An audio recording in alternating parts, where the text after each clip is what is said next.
Does Monday at the office feel like a storm? Not with Microsoft Copilot. That feeling when Copilot gets everyone up to speed instantly? It's sunny again.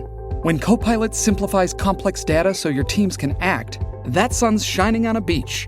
And when Copilot uncovers hidden insights, you're on that beach with your people, and you find buried treasure. That's Microsoft Copilot. Learn more at Microsoft.com/AI for all. This episode is brought to you by Paramount Plus. Get in, loser! Mean Girls is now streaming on Paramount Plus. Join Katie Heron as she meets the plastics in Tina Fey's new twist on the modern classic. Get ready for more of the rumors, backstabbing, and jokes you loved from the original movie with some fetch surprises. Rated PG-13. Wear pink and head to ParamountPlus.com to try it free. Welcome to the After Party. It's a TSF Network podcast where it's a little mixtape of purposeful, encouraging, and fun content from across all the shows who are part of our podcast network. I'm Fallon Klug, the Director of Operations here at the network. And I'm Heather Cook, Head of Advertising and Partnerships at the network. Today's episode is from one of my go-to podcasts, Raising Boys and Girls with Sissy Goff and David Thomas. We could not be more thrilled nor more honored to have these amazing humans a part of our podcast network. Oh my gosh, it's so true. We love Sissy and David so much. Okay, guys, today's episode is how to prepare kids for our rapidly changing world. Super important. In this episode, David and Sissy speak with best-selling author Madeline Levine and how she's seen parenting change during her 4 decades of working as a clinician, consultant, and educator in childhood development, and how we can best prepare our children and ourselves for a rapidly changing world. Ooh, Heather, you need this, girl. As a mama of 2, let's dive right in.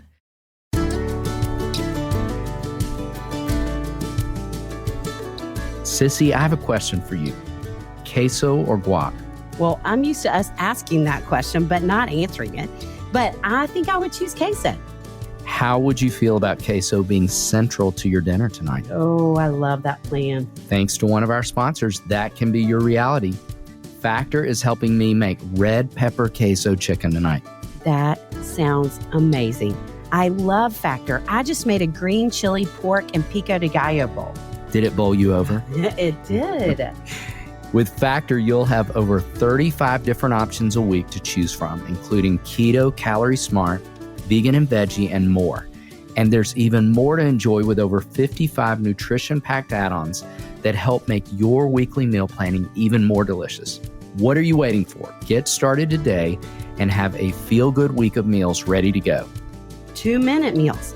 Fuel up fast with Factor's restaurant-quality meals that are ready to heat and eat whenever you are.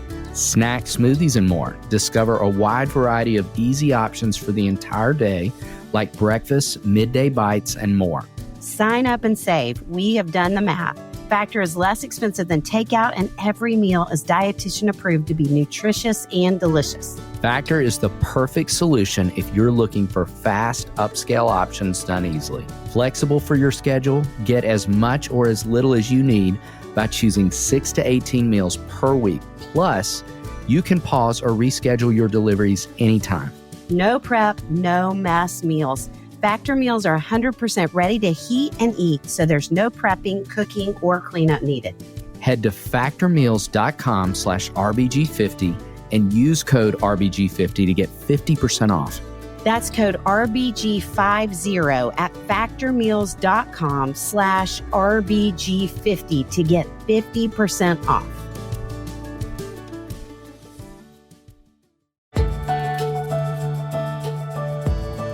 Welcome to the Raising Boys and Girls podcast. I'm Sissy Goff. I'm David Thomas. And I'm Melissa Trevathan. And we're so glad you've set aside a few minutes to spend with us today. In each episode of this podcast, we'll share some of what we're learning in the work we do with kids and families on a daily basis at Daystar Counseling in Nashville, Tennessee. Our goal is to help you care for the kids in your life with a little more understanding, a little more practical help, and a whole lot of hope. So pull up a chair and join us on this journey from our little yellow house to yours.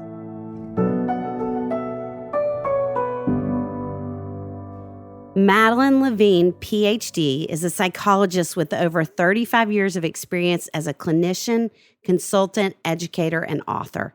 Her New York Times bestseller, The Price of Privilege, which is a book we recommend so often in our offices, explores the reasons why teenagers from affluent families are experiencing epidemic rates of emotional problems. Her follow-up book, Teach Your Children Well, tackles our current narrow definition of success, how it unnecessarily stresses academically talented kids and marginalizes many more whose talents and interests are less amenable to measurement. Her current book, Ready or Not, focuses on how to best prepare our children and ourselves for an uncertain and rapidly changing world.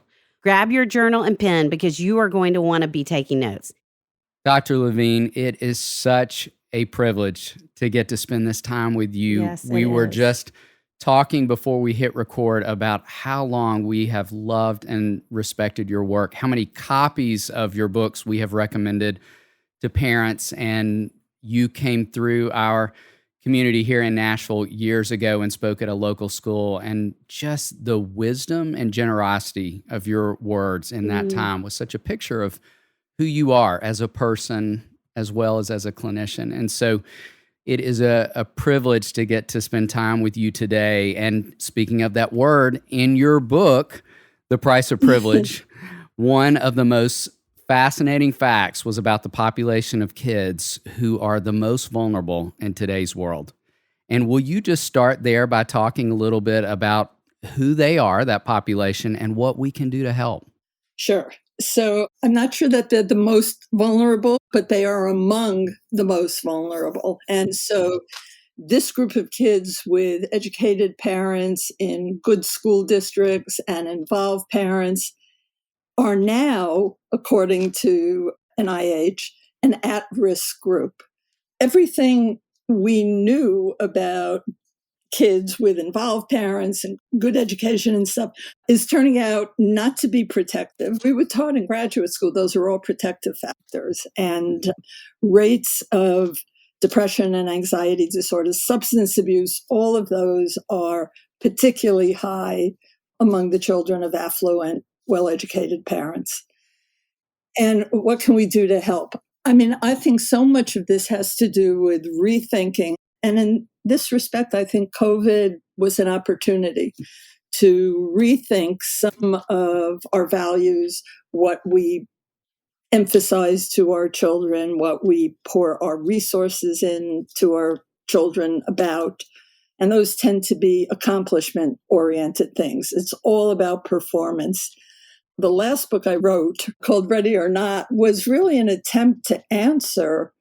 Price of Privilege was written 15 years ago, and I would like to say that it had an impact. People liked the book. You know, originally they've had 8,000 run on that book because they thought the only people who would read it would be wealthy parents.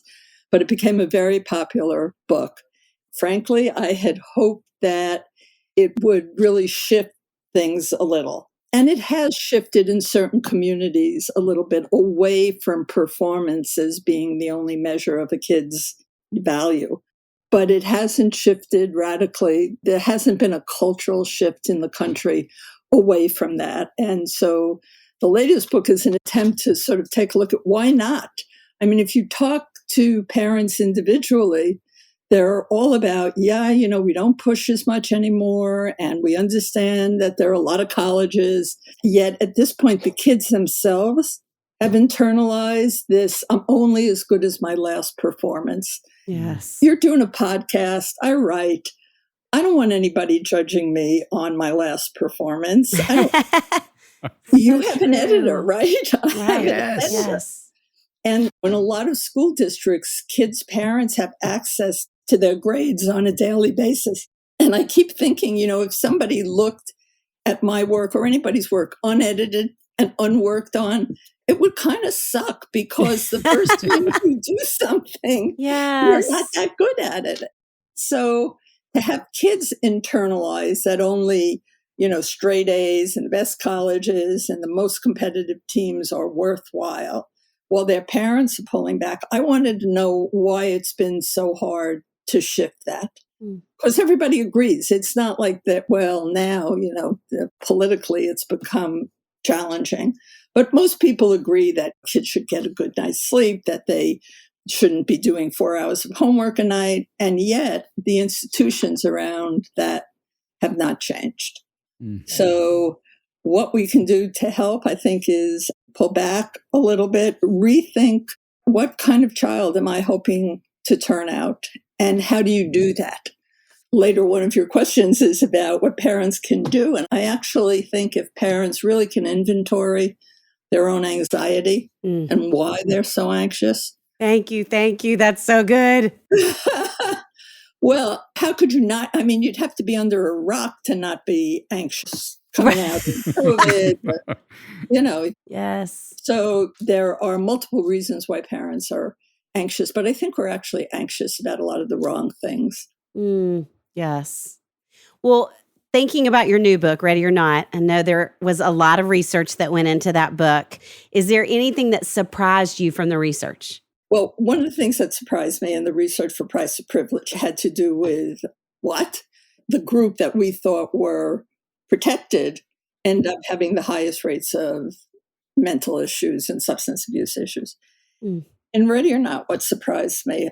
I think what surprised me was I didn't go to my usual suspects in Ready or Not, which have always been educators and psychologists. And, I co-founded an educational project down at Stanford about 15 years ago. Those are my go-tos. And I felt like somehow we had missed the boat. So I went to businessmen and I went to the military. I went to people who deal with pressure and uncertainty all the time.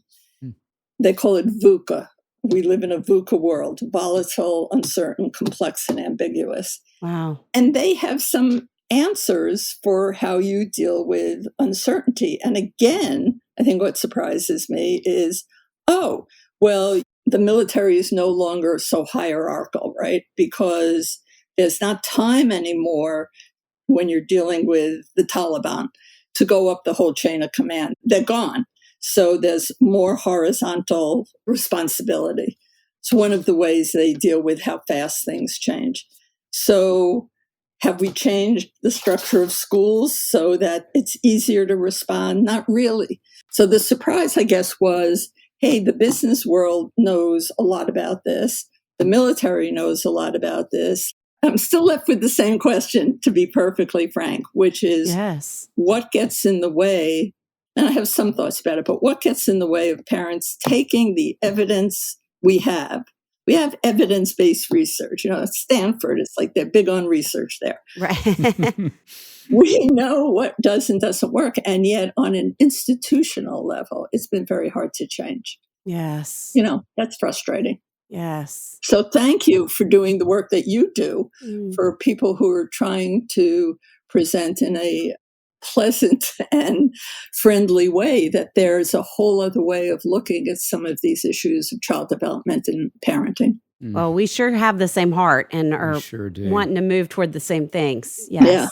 Yeah. In fact, I have to tell you before I ask you this next question, a great snapshot of where I have so appreciated your voice in that space. I was telling Sissy a little bit earlier that I vividly remember when one of our local schools was the first to screen the documentary Race to Nowhere, which you were a part of. And I remember midway through that documentary, you were speaking so wisely to the importance of just paying attention to, as you just said, all of child development and what kids have always needed and always will need, and some of those basics of sleep. And there was B-roll happening during a part of them asking you some questions at this point in the documentary where they were, I think, maybe showing flashcards to 6 to 9 months old, trying to help them learn maybe Mandarin or some other language. And you, so wise, it's my favorite moment in the documentary. You said, what 6 and 9 month olds should be doing is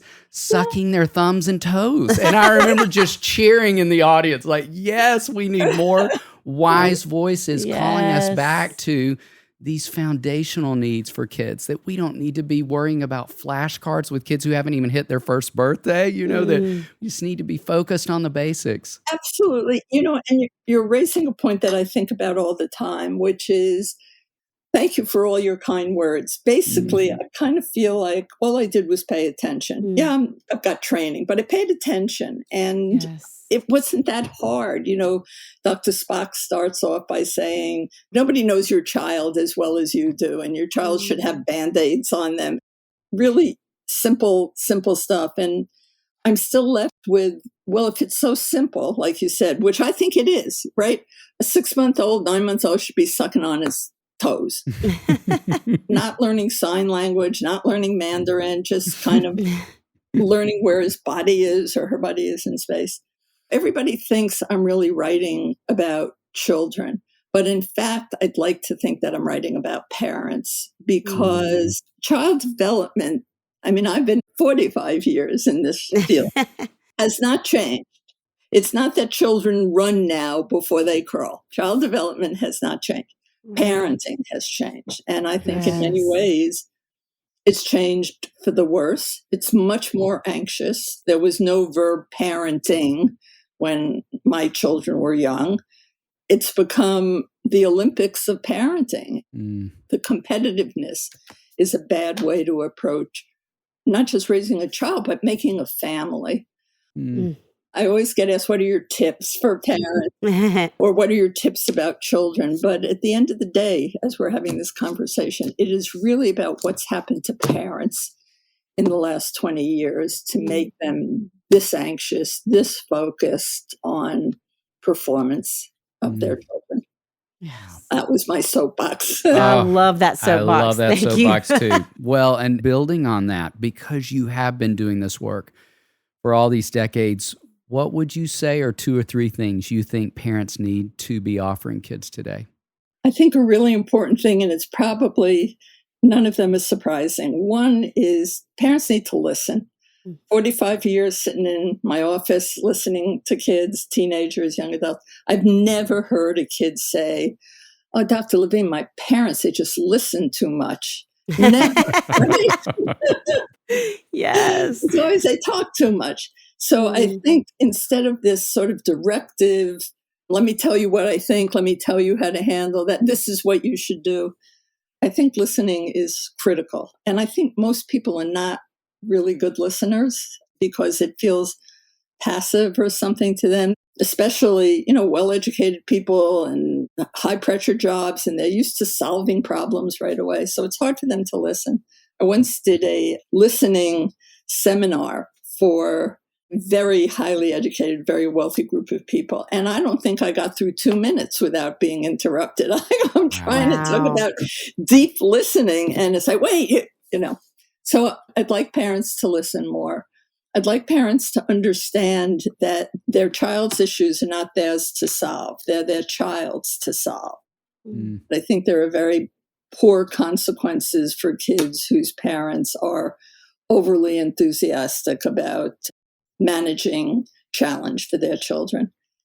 The third thing, I think parents need to present to their children a really appealing vision of what it means to be an adult so that it's something you want to do. And that was brought home to me by my youngest son, Jeremy. I have 3 sons who were all grown and married, but he was playing soccer.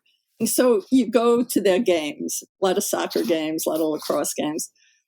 And it's kind of boring by the 200th game that you've gone to, right? And you're sitting up there with all the parents, and all the parents are reading their phones, and like nothing much is happening. And Jeremy must have been about 11. And he comes over to me and he says, Ma, right next door, there's an empty field. Why don't you and your friends go play? And that really stuck with me because, there's a lot of things embedded in that. But one of the things is you see your parents work all week, and then what do? They sit on their butts and watch you kick a ball? Like, really?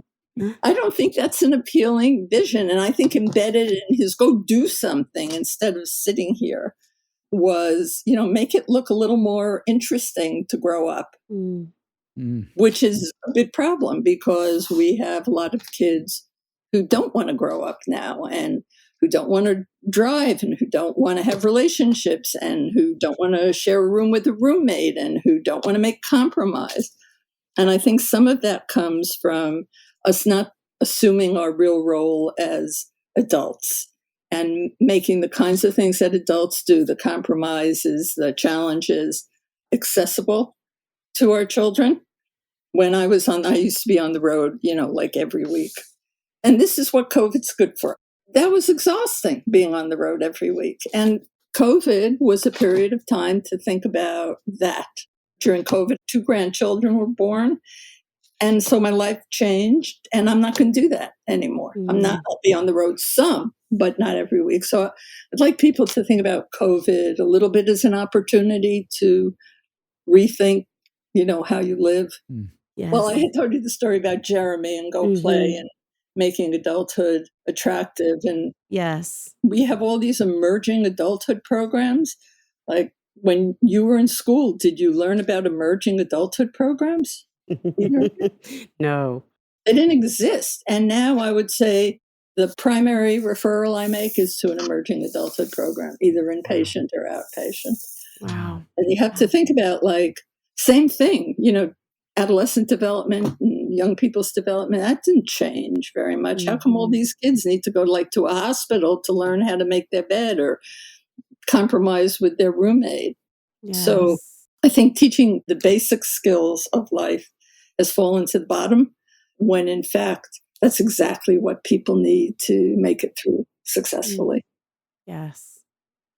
Well, you have already given a lot of amazing answers to this. And I don't know if you have anything additional to think about what you think parents not just need to offer, but they need to be hearing today. And we talk so often about how we've never heard parents feel as much like a failure as they seem to in this day and time. But what do you feel like they need to hear?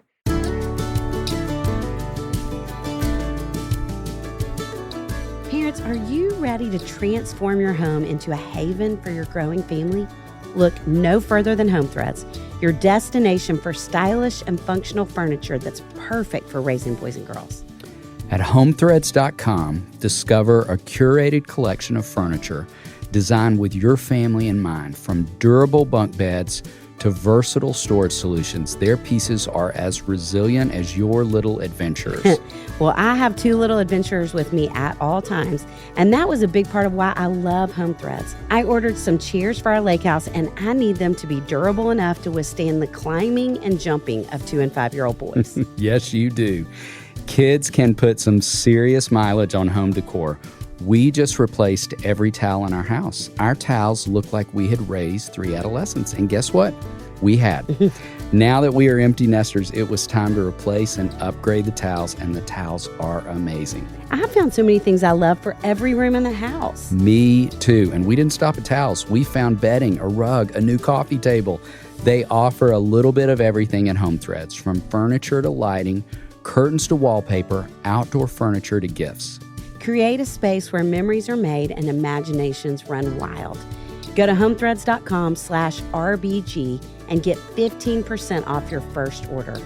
Home Threads. Shop today and love where you live.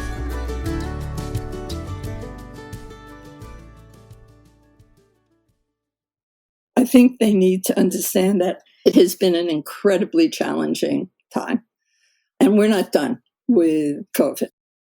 What I get in my office are parents who are very worried about the time their kid missed, catching up, their grades. Yeah, you want your kid not to be behind and all that stuff. That is not the task at hand. The task at hand, from my point of view, is making sure that kids are emotionally okay enough to learn. You don't learn when you're depressed or anxious or whatever. And I'm going to use this as an opportunity to clarify something, because I don't know in your state, my state, all the statewide numbers came out in the last couple of days showing these deficits. And it's the headline on every paper. The problem with it is it looks like there's been a huge deficit. There's not a huge deficit. It wasn't good before, just like mental health wasn't good before. So if now we say 35% of kids have an anxiety disorder or depression, that sounds horrible. 1 out of 3 kids. It was 1 out of 3.5 kids before. Or even in my own school district in Marin, well, not anymore, I've moved to San Francisco, but one of those titles that it puts on the board outside, like with one of the greatest schools. And I was looking at their numbers because every day they've been writing about this tremendous deficit. It wasn't that great to start with.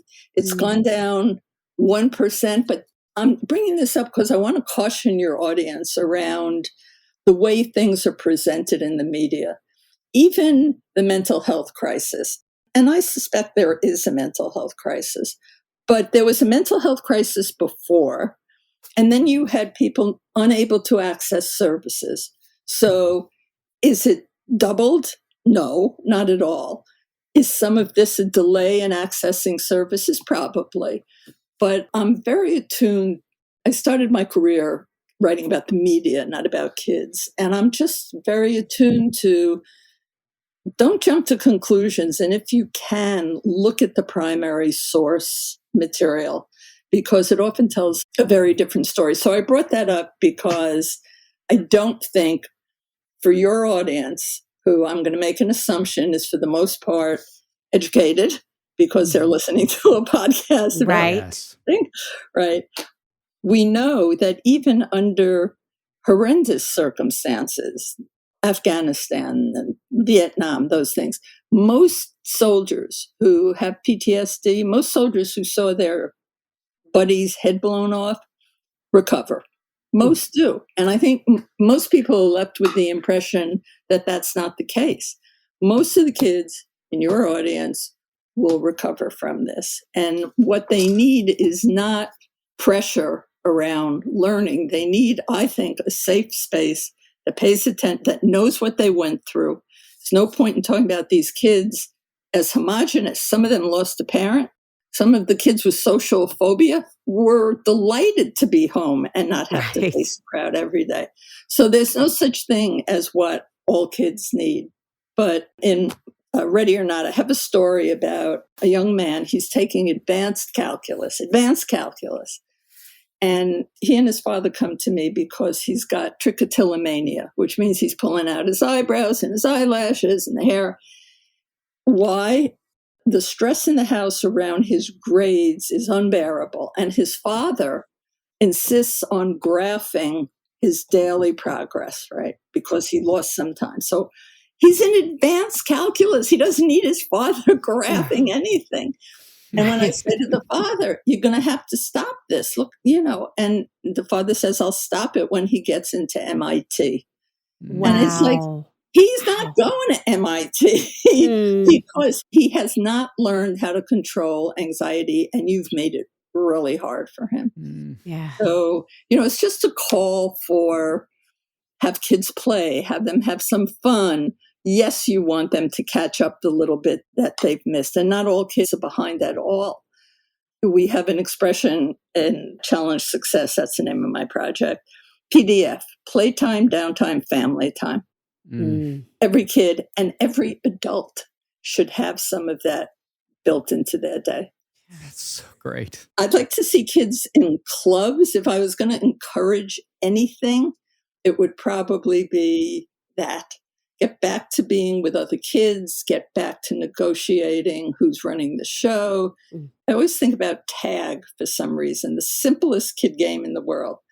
It only works if one person is running and one person is trying to catch them, right? So there's all kinds of collaboration and cooperation that go into the simplest thing that kids do. So from my point of view, rather than an after-school tutor, I'd like to see kids in a club in something that interests them. Yes. Yes. Great. Dr. Levine, this season of our podcast, we are focusing on raising emotionally strong and worry-free kids. Sissy wrote an amazing book called Raising Worry-Free Girls, and I just released a book called Raising Emotionally Strong Boys, and we're basing it on that content. We'd love to ask you, what is a favorite memory or story from growing up that shaped you into who you are? So it's a question I had a lot of. So I had the most difficult. You should talk to your people and see where they have difficulty. I had difficulty, but it brought back a great memory. And I had an anxious mom, and we had very little money. And I was at a Jewish sleepaway camp for 2 weeks, maybe 13. And I wanted to learn how to be a lifeguard.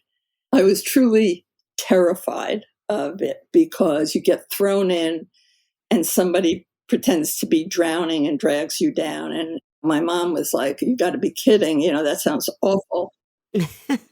And it was pretty scary, but it was kind of like, I think I can do this. I really wanted to be a lifeguard. And was I scared when I was terrified, but I was also like, you're a good swimmer, you can do it. And I think, it was early adolescence. It was one of those first experiences of, Mom doesn't think I can do this, but I think I can, so I'm going to give it a shot. You can never say any characteristic is from one experience. Sure. But I think that experience helped me to see something that's really important, which is if you don't give it a shot, you don't get it. And what's the worst that can happen? There was a tap if you were frightened. It's not like somebody was really drowning. Yes. And I think that's been my experience. I had never written a book. I had never given a talk. I sat in my office and treated kind of depressed moms who were drinking too much. I mean, that was sort of what I was doing, and their kids for a long time. But I'm not frightened of taking a risk or trying something new. That's what came to me when I was thinking about something that was important. And I think it's something that I've tried to communicate to my kids, which is, if you don't give it a shot, it was when I applied for my PhD. You get 1 million forms you have to fill out. There were no clinical programs around when I was in school. And my husband was like, fill it out. I'm trying to remember who's the soccer player who said, you never make a goal you don't take. I like that point of view, and I like encouraging kids. Yes. And I think parents are very anxious, and it becomes more difficult to encourage kids when you're anxious. So Yes. Typically when somebody comes to me, I just before this hour, oh, my kid's depressed, this, that, and the other thing. And it's like, let me talk to you. How are you doing? Well, I'm really depressed. So I think we have to check in with ourselves more honestly. Yes. So that the environment in the house is not particularly anxious, is not particularly depressed, is optimistic and enthusiastic. And I think we tend to look at our kids. The call is always, my kid is amotivational or too motivated and perfectionist or too anxious. I would almost say most of the time, what I find is the work is with the parent. Not always, but often. Yes. We'd agree. We would certainly agree. Hey, it's Kaylee Cuoco for Priceline. Ready to go to your happy place for a happy price? Well, why didn't you say so? Just download the Priceline app right now and save up to 60% on hotels. So whether it's Cousin Kevin's Kazoo Concert in Kansas City, go Kevin, or Becky's Bachelorette Bash in Bermuda, you never have to miss a trip ever again. So download the Priceline app today. Your savings are waiting. Go to your happy place for a happy price. Go to your happy price, Priceline. What are some things that you think create more courage and resilience in kids? So I think the example I just gave you is an example of what has to happen to develop that. It does not develop every time a parent comes in and says, oh, honey, let me do that for you. I often say every kid in America, this was before the pandemic, knew how to get out of loading the dishwasher. Everyone. And they knew all they had to say was, I have an AP test tomorrow, Mom. I got to go study. And then Mom, who had worked all day long, ends up doing the dishes or taking them out of the dishwasher. I think that to the extent to which parents have some trust that they've raised their kids and that kids themselves are pretty resilient. That word resilience came from work that was done in Hawaii 50, 60 years ago about the fact that some kids just do okay if you don't get in their way too much. And while we think we're helping our kids, I think it works better for me if I give an example of what that looks like in real life. So your 9-year-old's walking home from school and the dog down the block, for whatever reason, starts barking like crazy and she scares your daughter. and your daughter comes home and she's teary and shaky, I'm scared of the dog. I don't want to walk past it. I was afraid it was going to hurt me. And that happens all the time, right? Being afraid of dogs or something like that. So I think you have a couple options. One option is to say, man up and too bad, and he won't hurt you. Another option is to say, oh, honey, that must have been terrifying for you. Let's take the car to school tomorrow so you don't have to walk past the dog. Equally bad, right? Right. And the middle of, I'm sure you were scared. I'll walk with you tomorrow. And then I think you can handle it on your own. I'm sure it was scary. If you get scared, take a deep breath. Sort of a little bit of coaching, a little bit of scaffolding, and having faith that your child can tolerate some anxiety. The last talk I gave before COVID hit, it was like 2 days before COVID, I was at Burke School, big girls' school here in San Francisco, big audience, like 500 people. And I asked how many people in the audience have never had a divorce, a serious illness, a death of a partner or a good friend, a bankruptcy. I went through everything. And everybody had that. I said, how many don't? One woman in the whole audience raised her hand. Wow. And it was like, be careful when you walk to the parking lot, honey, because you have beaten the odds and it will not continue this way.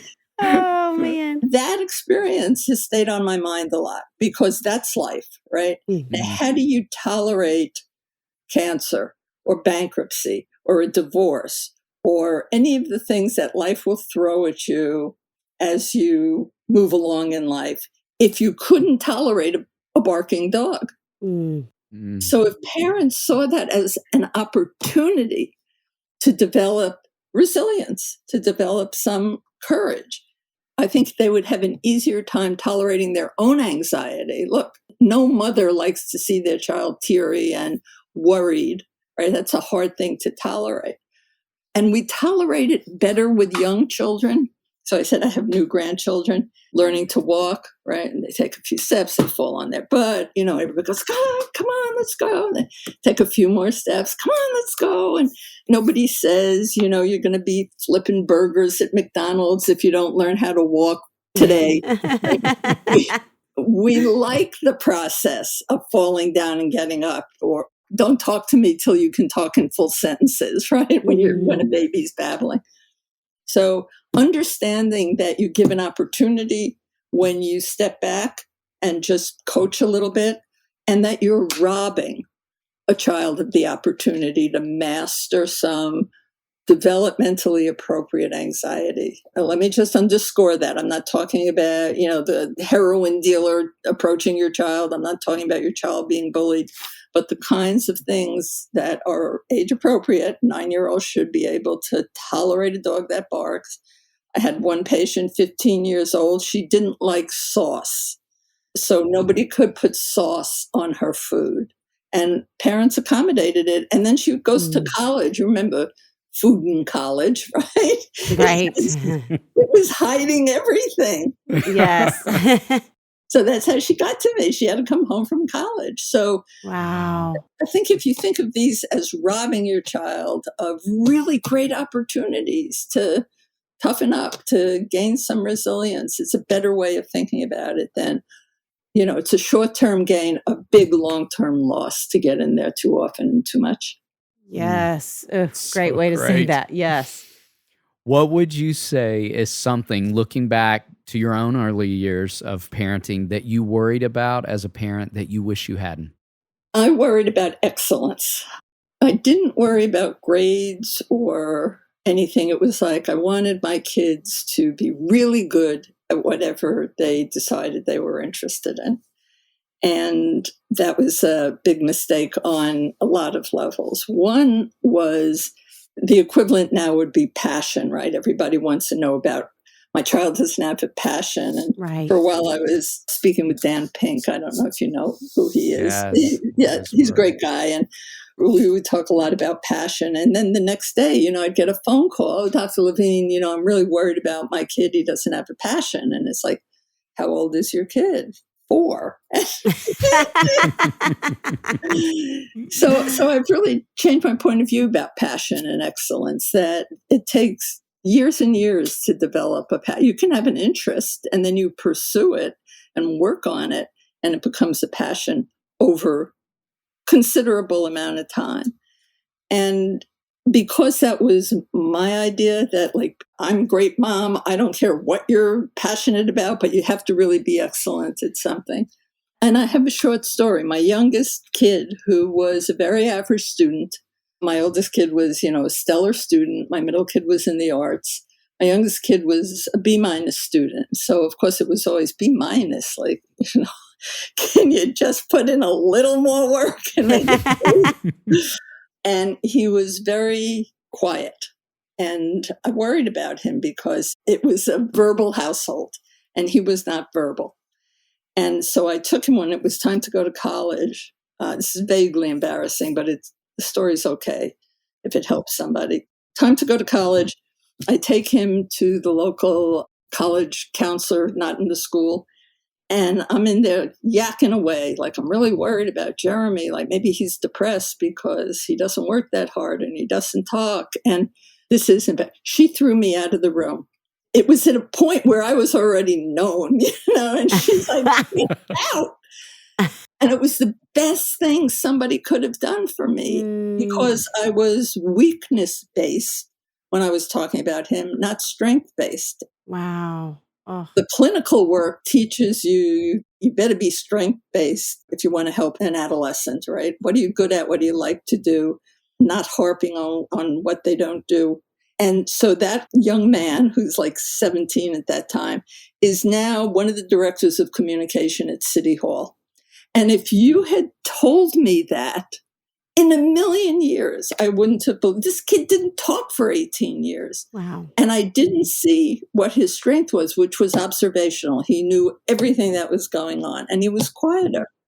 Understanding that there's a fit in many different ways between you and your child. So I'm verbal, and it's like, hey, come on, talk. And that wasn't his strength, and I should have paid more attention to that. So you had to be great at something. I didn't understand that takes a long time. And it may be very different than what you're hoping your child is great at. Yes. He ended up as verbal as can be, but not back in the day. Yes. Another thing that I think is really important is don't see being a parent as a bunch of Instagrams or as a bunch of photographs. It is a movie. I have 3 millennial kids. They're all well into their 30s. The movie is now revealing itself, the kind of people they are, the work they chose, the partners they chose, the friends they have. And whatever I got stuck on, like, oh, you didn't make the select team, or, oh, you weren't, I cannot tell you what nonsense it feels like to me now. Yes. And I'm not taking myself out of the group of people because culturally, that's what everybody was doing. But it's a mistake for us as parents because it robs us of our own growth, I think. You go to that game every weekend. You're not hanging out with your partner or your best friend or taking a course. You've devoted your life this kind of intensive parenting. And I think it makes adulthood look miserable. Yes. And it is miserable for you because you don't get to keep developing. So thinking back on your parenting journey, what do you wish somebody had said to you as you started? I wish somebody had said, don't get caught up in any one moment. It's fluid. It's a movie. It changes. I can remember my oldest kid went to the Jewish day school, and then we moved to the suburbs. We had a great school. And I thought about switching him from the private to the public. And I went and I had him tested, and the tester said, oh, he'll never be okay in a public school. He is a kid. He needs attention, and don't do it. And I did it because with 3 kids, private school was going to be too expensive. And we had a great school. And he was fine. He was perfectly fine. He's a lawyer. He went to UCLA. He's got 2 great kids. He's got a great wife.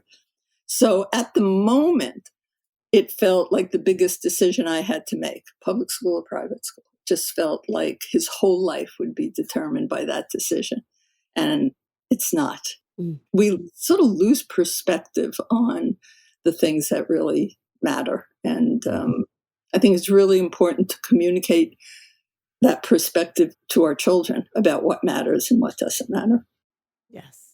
When you look around you, what do you see other parents struggling with the most? Well, it looks like they're struggling the most with anxiety about their kids. Like, the American story is every generation does better than the one before, right? My dad was a cop, I'm a psychologist. That is unlikely to happen going forward for a whole variety of economic reasons. And I think parents have not adjusted to the fact that their kid may not do as well, which of course means financially do as well. And that is only one measure of living successfully, is your bank account. And I think while parents look like this is my hesitation, it looks like they're really worried about their kids. I think they're really worried about their own standing in the community. All those bumper stickers, my child is an honor student, it really means I'm an honor parent. Thank you. So, we've lost community. We have absolutely lost a sense of community. And I see the difference in my parenting years. So my oldest son, Lauren, who's 42, when he was in school, the people down the block had a kid in his grade, and the kid wasn't good in math. And so they said, do you think Lauren could come tutor him a little bit? And it was like, yeah, sure. And he did. But now it's a competition. So my other kid, who's 11 years younger, by that time, it was like, well, why don't you get a tutor? I don't want my kid to tutor your kid, especially if it was on a curve. There's only so many kids who are going to get A's, and, I don't want my kid to lose that position. So somewhere in that period of time, competition for parents about how they look to the community bubbled up. And that's not historically what a community values. My friend Erskine Bowles from your part of the woods, his father taught him that on the way home, you always leave a few logs on the community woodpile. And I love that. It's kind of like, it's not just about you. And somehow it's become so individual. I wish we got back to understanding more about the value of community. You have shared so much truth today. I think we probably all three talk with kids a lot about as emotions are kind of wreaking havoc with them and they're learning to process, having truths that they go back to, that they arm themselves with, kind of mantras that they go back to. And parents too. I mean, we all do as human beings. And again, you have shared probably 500 in this conversation I'd like to write down as mantras. But when you think about your parenting journey, when you think about grandparenting, I mean, even your work with kids and families, what is a truth or a couple of truths that have helped you kind of anchor yourself? Part of the family was lost in the Holocaust. I worked running groups for the children of the survivors of Holocaust victims. Wow. It just changes your point of view profoundly. I said to my son, you got a B-. I mean, look what's going on in the world, in Syria. People live through unbelievable tragedy. I think having the perspective, how fortunate we are to live in this time, in this place, as crazy as some of it seems to me, but still to have access to medical care, to have access to education. I am grateful. And along with that goes something that I talk to my kids a lot about. If you walk down the hall upstairs in my house, it's lined with relatives. And I just read a thing online that says, how do you know if you're old? It says, look at your walls and see if you have your relatives on the walls. And that's the way that you're old. So I didn't like that. But I have it because I didn't get here on my own. I just didn't. And this idea of I'm so special, or kids talking about how special they are or not, feeling very unspecial. We are on the shoulders of the people who came before. And if you're Jewish, you're very aware of that because you've lost so many of the people who made it possible for me and my kids to be here. So, we've got Ellis Island in the hall with my grandparents because it's not just about you. Back to that thing about you're part of a history, you're part of a community, and you owe something, and people may take issue with that, but I really do believe you owe something back to the community. Your family is your first community. And so when you say, oh, you don't have to wash the dishes or you don't have to clear the table, you're setting up a community where kids think the community's lucky just to have them breathing there and they don't really have to do anything. Oh, that's so I like chores, no allowance for chores. Nobody gave me an allowance for doing the laundry. My kids didn't get an allowance. Yeah, it's important to be part of a community, and we are. And we tell our kids that we expect them. I'm often asked, well, did you bribe them? And it's like, no, you don't bribe them. That's the expectation, is you live here, you're part of this community. And it is just as important, if not more important, than bringing your GPA up from 3.22 to 3.23, which is what kids get if they have that extra 20 minutes of studying. So, yes. We could keep you all day in conversation, but we're going to respect your time and simply say again that it has been a joy to spend this time with you and how rich this conversation's been. And we like to end with something fun. Before we hit record, we were laughing together about how much we do indeed love food in the South. We feel very passionate about that, and we're no exception. We like to end with a food-related question. Okay. We love to ask you, do you prefer queso or guacamole? And then we'd also love to know what's your favorite taco. So that's interesting because I don't think of the South as, as Tex-Mex out here. That's right. Yes, you've got some great Tex-Mex out there. Right. So I thought it would be like fried chicken or fried chicken, We do love chicken and waffles, shrimp and grits, but on occasion we detour toward Tex-Mex. Right. So definitely guacamole. And I am not a huge taco eater. So it's kind of like, I like your chicken and waffles. You can pick that. I want you to know we just had lunch and I had chicken and waffles in my tacos. So you can go straight there with a taco in Tennessee. Well, that would be my favorite taco that you just named it. Thank you. All right. If you come back to Nashville, we're going to take you for that taco. Yes, all right? We are. Absolutely. Yes. I'm going to hold you to it. Good. We'll do it. Well, we are so delighted to have time with you and just thank you for all the truth that you are pouring into the world. We're so grateful. Yes, we are. Thank you. And I would love to come back to Tennessee. Please do. Tennessee would love for you to come back. Yes. And we want to meet you if you come in person. When you come back to Nashville, we're going to take you for that taco. Yeah, and I'm holding you to it. All right. It's our joy to bring the experience and insight we gain through our work beyond the walls of the Daystar House. If you enjoyed this conversation, please share it with your friends. And don't forget to click the follow button in your favorite podcast app so you never miss an episode. To learn more about our parenting resources or to see if we're coming to a city near you, visit our website at raisingboysandgirls.com. Join us next time for more help and hope as you continue your journey of raising boys and girls.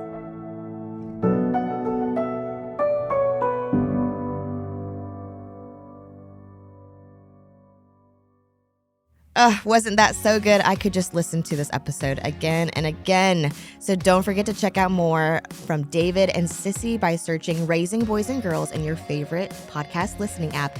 And make sure to hit that follow button so you can check out more episodes. And there is a goldmine of content from previous episodes. It's true. Okay, and make sure you're following this podcast, The After Party, so you don't miss any episodes that we drop daily. We're excited to see you tomorrow. Bye, y'all.